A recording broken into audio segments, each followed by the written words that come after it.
Hello guys, in this tutorial we'll be showing you how to change playoff settings in ESPN Fantasy Football. So stick around to the end to understand how you can do this successfully. Right here on your ESPN app, you're going to go over to Fantasy, then you're going to go over to League, hover over it, and then when settings pop down, you're going to click on it.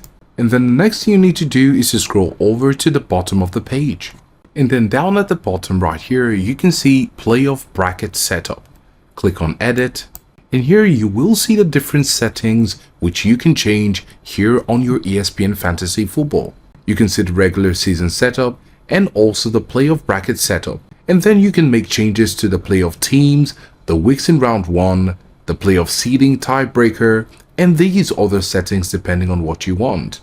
So you can go ahead and make these changes, and when the changes have been effected, you can come down here and click on Save Changes. So let us know if this was helpful, and thanks for watching.